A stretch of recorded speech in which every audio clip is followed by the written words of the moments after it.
Nous allons voir quelques notions indispensables pour comprendre la prévention des lombalgies et des douleurs liées à une mauvaise utilisation de la colonne vertébrale. Comme son nom l'indique, la colonne vertébrale peut être comparée à un pilier qui supporte le poids du corps. Les problèmes de colonne vertébrale, comme les douleurs au niveau du dos, qu'on appelle lombalgie, lumbago ou sciatique, sont une des premières causes d'arrêt de travail dans tous ceux qui doivent manipuler des charges, et en particulier ceux qui doivent soulever des enfants ou des patients handicapés. C'est le cas des infirmières, des aides-soignantes, mais aussi dans les crèches, les auxiliaires de puériculture. La colonne vertébrale est formée par un empilement de vertèbres. Il y a un grand nombre de vertèbres qui sont les unes au-dessus des autres et empilées. Au niveau du cou, c'est ce qu'on appelle les vertèbres cervicales, il y en a 7. Au niveau du dos, c'est les vertèbres dorsales, c'est la partie moyenne de la colonne vertébrale, il y en a 12 de vertèbres. Et au niveau des lombaires, c'est en bas, au niveau des reins, il y a 5 vertèbres lombaires qui sont les unes au-dessus des autres. Et c'est pas tout à fait fini, puisque sous les vertèbres lombaires, il y a ce qu'on appelle le sacrum. Le sacrum, ce sont des vertèbres soudées.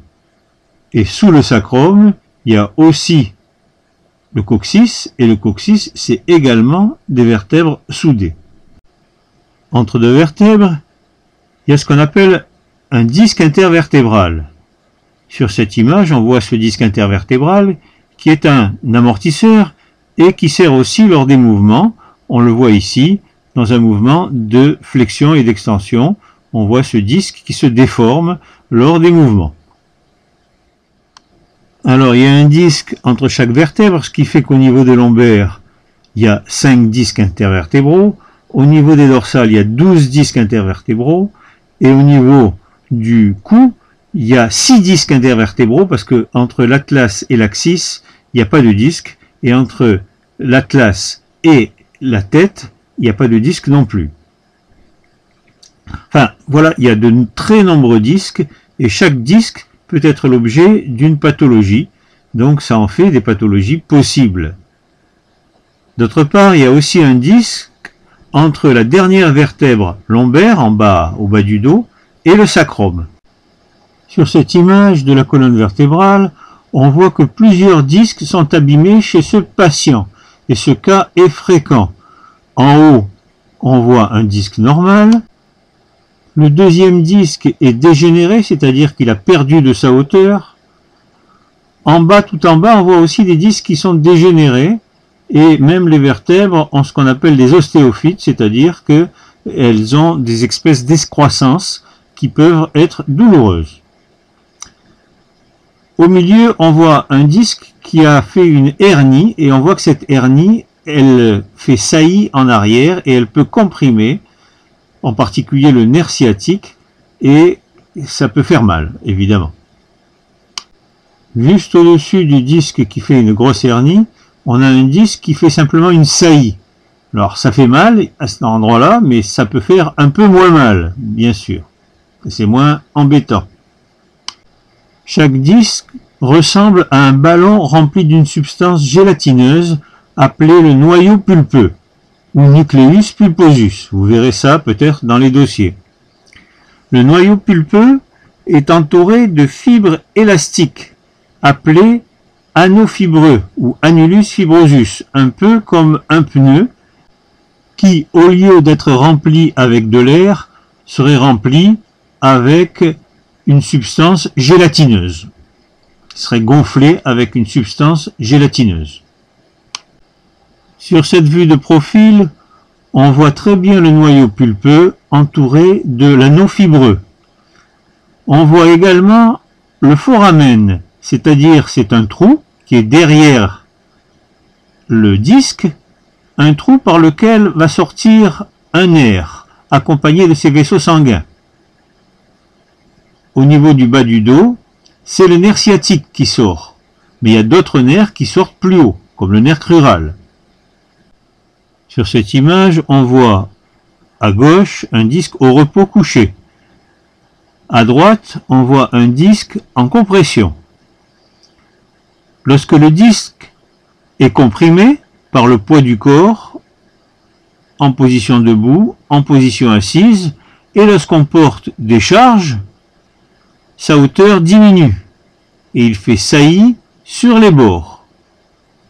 C'est un peu comme du caoutchouc, quand on appuie dessus, ça fait saillie sur les bords. On voit très bien cela sur cette image. Cette compression est particulièrement importante lorsqu'on doit porter un enfant ou un patient, mais également toutes les charges lourdes comme un seau d'eau ou une échelle, etc. Lorsque il y a une pression sur les disques, que cette pression soit forte ou prolongée, l'eau contenue dans les noyaux pulpeux est chassée, les disques se déshydratent, ce qui diminue encore leur hauteur. Ils deviennent plus fragiles, plus cassants, et leur résistance diminue. Ils perdent leur souplesse. On voit à gauche le disque au repos et à droite un disque intervertébral lorsqu'il y a des pressions. Et c'est quand même embêtant que les disques fassent saillie, en particulier au niveau où le nerf sciatique passe, puisque ces saillies risquent d'irriter le nerf sciatique. On va voir maintenant la variation des pressions qui s'exercent sur les disques intervertébraux en fonction de la position du corps. La pression n'est pas la même quand on est couché, quand on est debout et quand on porte une charge. Donc c'est intéressant de savoir ça. En position couchée, tout à fait à gauche, on voit que la pression est quasiment nulle, il n'y a pas de pression. En position debout, ça augmente, mais modérément. De même, en position assise, ça augmente encore un petit peu, mais assez modérément. En position assis, sans dossier et avachi, ça augmente sérieusement. Et le pire, c'est quand on porte une charge et qu'on se penche en avant.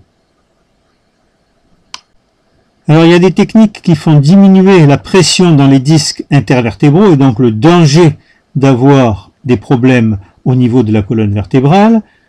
C'est par exemple la respiration abdominale d'effort, mais c'est aussi le fait de ne pas utiliser ce qu'on appelle la flèche de grue et d'utiliser plutôt ce qu'on appelle les ponts.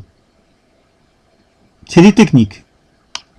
Et puis aussi, on le verra, de porter les charges près de soi. Il faut éviter ce qu'on appelle les bras de levier traumatiques, c'est-à-dire de porter les objets à distance. Les enfants que l'on porte, par exemple, pour sortir d'un bain, il faut les porter le plus proche possible de soi, contre soi. Même s'ils sont mouillés, il faut s'habiller en conséquence et il faut les porter contre soi. Ça évite les bras de levier traumatiques. Il faut bien savoir que lorsque la pression sur les disques est trop importante ou dure trop longtemps, au niveau de chaque disque, l'eau contenue dans les noyaux pulpeux est chassée. On dit que le disque se déshydrate. La hauteur du disque diminue et il fait saillie sur les bords. Les racines du nerf sciatique qui passe à proximité sont comprimées. Donc, tout doit être fait pour éviter, justement, les pressions trop importantes sur les disques. Sur cette photo, on voit l'espace entre deux vertèbres. En haut, lorsque le disque n'est pas comprimé. Vous voyez qu'il a de la place, il est bien large et il ne fait pas saillie. En bas, lorsqu'il y a une compression intempestive, le disque s'écrase et fait saillie et puis il peut aller comprimer les racines du nerf sciatique qui passent à proximité. On voit ici le disque intervertébral comprimé qui fait saillie et qui envoie une hernie sur une racine du nerf sciatique qui passe à proximité. Alors quels sont les conseils qu'on donne aux personnes qui risquent d'abîmer leurs disques intervertébraux parce qu'ils travaillent, comme les infirmières, les aides-soignantes, les auxiliaires de puériculture, etc. Tous ceux qui soulèvent des charges des enfants ou des personnes en situation de handicap. Donc voilà les conseils qui leur permettent d'éviter ou au moins de diminuer les douleurs. Alors c'est de l'hygiène, c'est un peu comme se brosser les dents, il ne s'agit pas de le faire une fois de temps en temps, c'est à faire tout le temps. Premièrement, au moins 8 heures de repos couché pendant la nuit. Il est préférable de dormir, mais ce n'est pas indispensable. Si au bout de 4 heures vous vous réveillez en pleine forme, il faut quand même rester couché pour que vos disques intervertébraux puissent se recharger en eau. Même les personnes dormant moins de 8 heures, donc, doivent régénérer leurs disques intervertébraux par un repos couché pendant 8 heures. Dans la journée, tant qu'une douleur est aiguë, il faut prévoir 1 heure de repos couché toutes les 2 heures et aménager sa vie en conséquence. Évidemment, cette quantité de repos doit être ajustée. Si la douleur persiste, on augmente les périodes de repos, par exemple 1 heure de repos couché en alternance avec 1 heure d'activité. Si la douleur diminue, on augmente les périodes d'activité, mais en général, un patient qui a déjà eu des épisodes douloureux a intérêt à respecter toute sa vie la règle du repos intermittent. Par exemple, il va faire 1 heure de repos toutes les 4 heures. Donc, c'est toute sa vie qu'il doit faire ça. À la pause, par exemple, il peut prendre sa pause couchée. Ça peut être une façon de faire. Donc, tout se négocie avec son employeur. Hein, donc, il y a des possibilités d'observer cette règle d'hygiène de vie. Attention à l'erreur le plus souvent commise. La position assise n'est pas du repos pour la colonne vertébrale qui continue à supporter le poids du tronc, le poids de la tête également. La position assise repose uniquement les membres inférieurs. Donc si on veut reposer la colonne vertébrale, eh bien il n'y a que le repos couché sur le dos, sur le ventre ou sur le côté droit ou le côté gauche. On peut alterner, c'est pas un problème.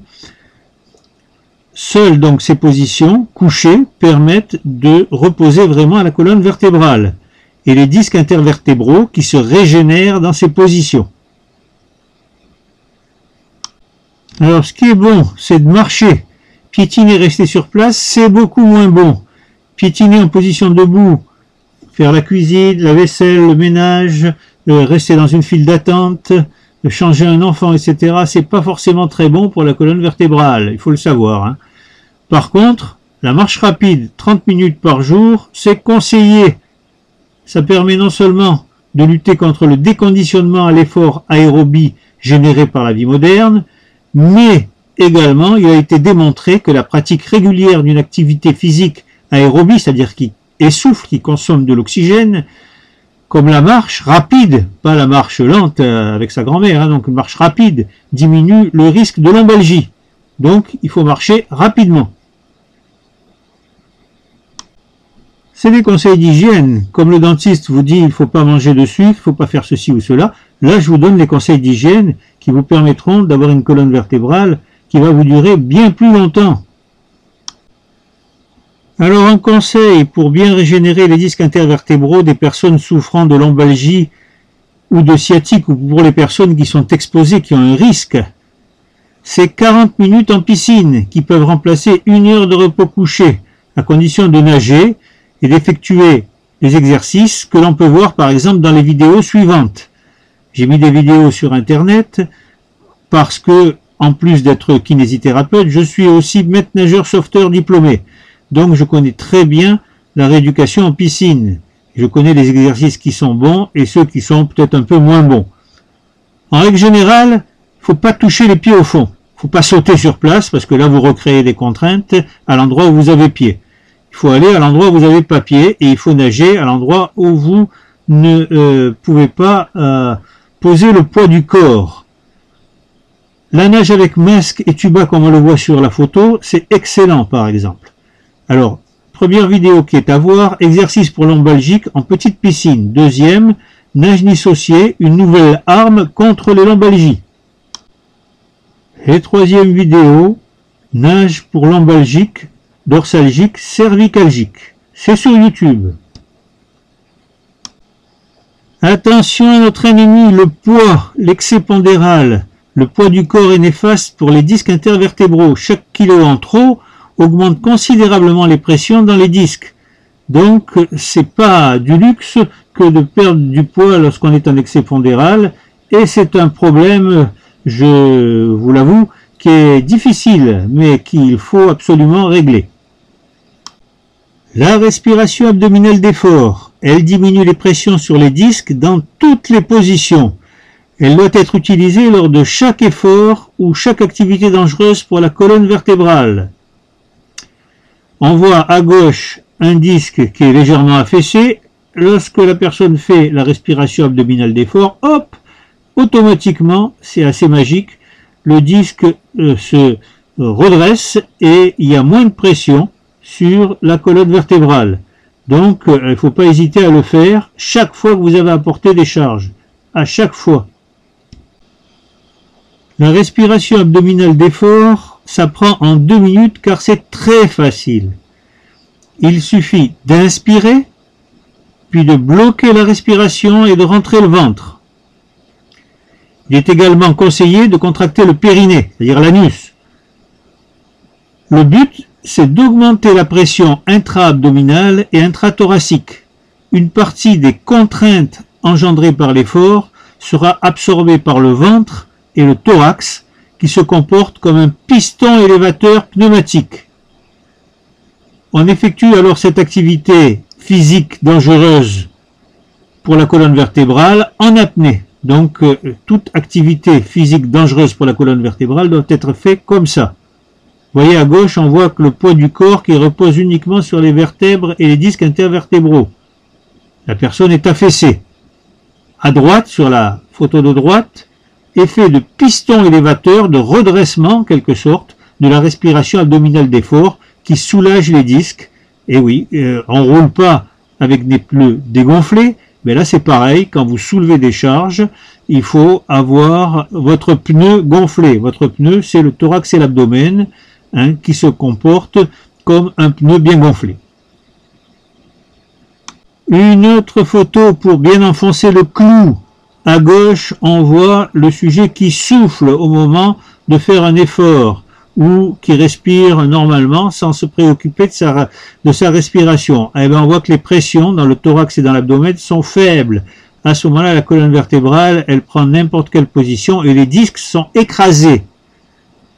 À droite, on voit le sujet qui est en apnée inspiratoire avec le ventre rentré. Il inspire, il reste en apnée, il rentre le ventre, il contracte le périnée, et à ce moment-là, c'est les conditions les plus favorables pour effectuer sans danger une activité fonctionnelle ou sportive. Par exemple, soulever un patient handicapé, soulever un enfant, soulever une chaise. Chaque fois qu'on soulève quelque chose, eh ben, il faut faire l'apnée inspiratoire avec le ventre rentré. C'est la loi, c'est comme ça. Si vous ne voulez pas avoir de lombalgie, de lumbago et de sciatique. Et si vous en avez, vous allez voir que ça va vous soulager. C'est presque instantané. Alors c'est vrai pour toutes les activités. Par exemple, ça commence dès le matin. On peut faire la respiration abdominale d'effort lorsqu'on passe de la position couchée à la position assise. Et voire même de assis à debout. Sans douleur, on le fait en apnée. Une quinzaine, une vingtaine de secondes, c'est quand même pas le grand bleu, hein, donc il faut le faire. En apnée. Une petite vidéo qui illustre l'utilisation de la respiration abdominale d'effort lorsque l'on soulève un enfant. Cet enfant présente les séquelles d'un traumatisme crânien sévère. Exemple de manutention d'un enfant en situation de handicap.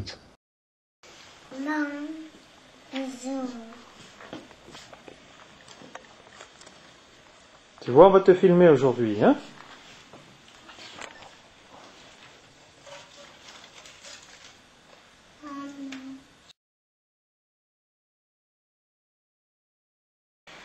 On va monter sur la table, tous les deux, et on va...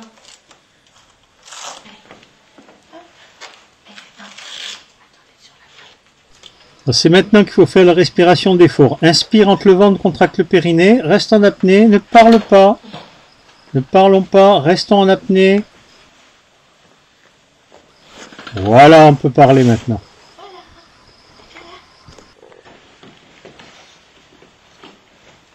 Tu vas te mettre là, là? Maintenant, montre-nous comment tu te retournes. Tu te mets sur le ventre. Allez, vas-y. Tu emmènes ton bras là-haut. Tu tombes ta jambe. Et tu sors celui qui est en dessous. Très bien.